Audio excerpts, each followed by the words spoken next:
It's nearly Christmas. Where's the snow? Asked Alex. Alex laughed in. We were in Australia. They don't have snow here at Christmas. Dan and Alex were from London. They worked in a big office. But at Christmas the office was closed for 2 weeks. This year they wanted to do something different for Christmas. So they were here in Australia.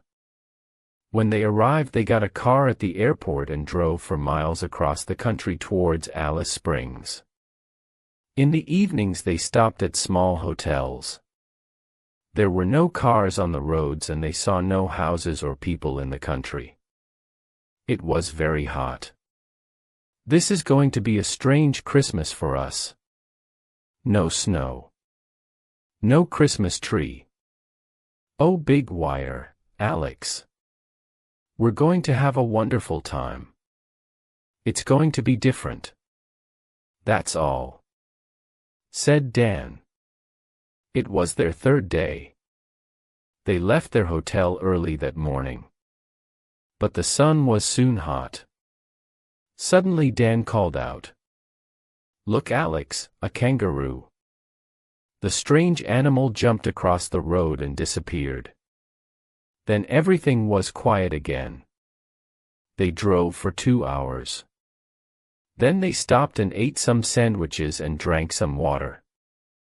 "Okay, come on, Alex. Let's go," said Dan. "We're nearly there. We're going to be in Alice Springs tonight."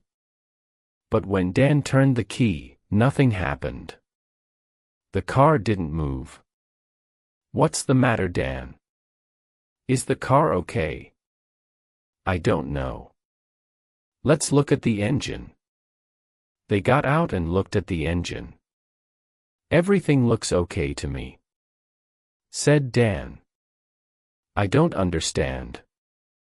What are we going to do?" asked Alex. "We're miles from the next town and there aren't any cars on this road. We need some help." They waited for nearly 4 hours.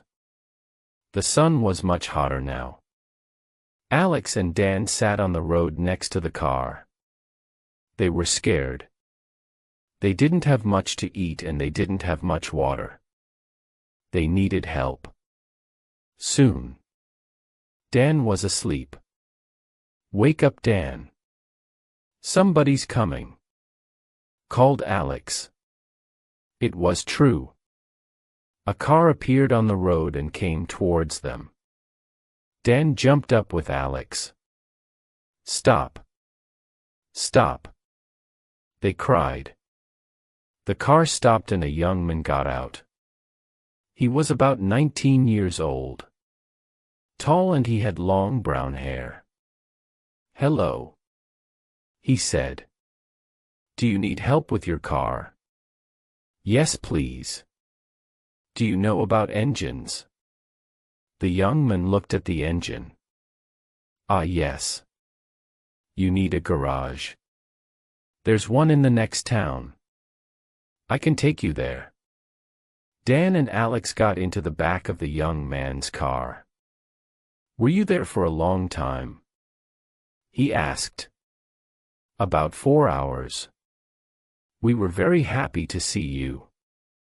We didn't have much water," said Dan. "Only 4 hours. I was by the road once. And I waited for help for 10 days," said the young man. "For 10 days. Is that true?" cried Dan. "What happened?" "Ah. It's a long story. And I need to watch the road. There are lots of kangaroos around here, you know." The young man drove carefully. And Dan and Alex slept in the back. It was about 50 miles to the next town. And when they arrived, it was dark. The young man stopped near the garage. But he didn't get out of the car. "Here you are," he said. "Goodbye. Happy Christmas. Thanks again, said Dan and Alex. Goodbye.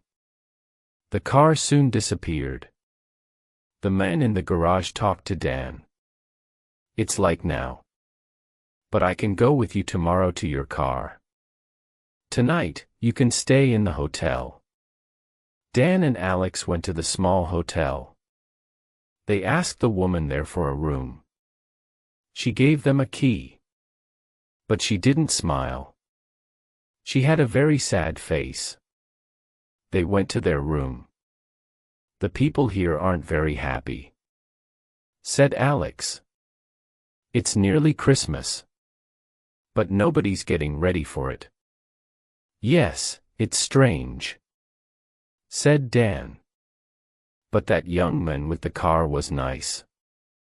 And the man at the garage is going to help us. Tomorrow, we can go to Alice Springs. That night, Dan and Alex woke up 3 times. Every time, they heard a strange noise. Someone's crying, I think, said Alex. The next day, they got up early and went to the garage. The men drove them to their car and looked at the engine. He worked on it for about an hour. And soon, Dan and Alex were on the road again. Late that night, they arrived in Alice Springs. This time, their hotel was much nicer. Let's go out for something to eat, said Dan excitedly. Wait a minute, said Alex. What's that on the TV? Dan turned and looked at the TV. Last night, somebody found the body of John Sharp. It was by the road, 50 miles from Little Creek. John disappeared a year ago. At that time, the police found his car, but they never found his body. John was 19, and he lived in Little Creek. His parents have a hotel there. A picture of the hotel appeared on the TV. Dan, said Alex quietly. That was our hotel in Little Creek. We stayed there last night. Just then, the photograph of a young man appeared on the TV. He had long, brown hair. It's him, cried Dan. It's the young man. He helped us. But he's dead. How could he help us? I don't understand. Dan said nothing. Alex looked at him. What are you thinking, Dan? We saw a ghost, said Dan. A nice Christmas ghost. I'm not sure.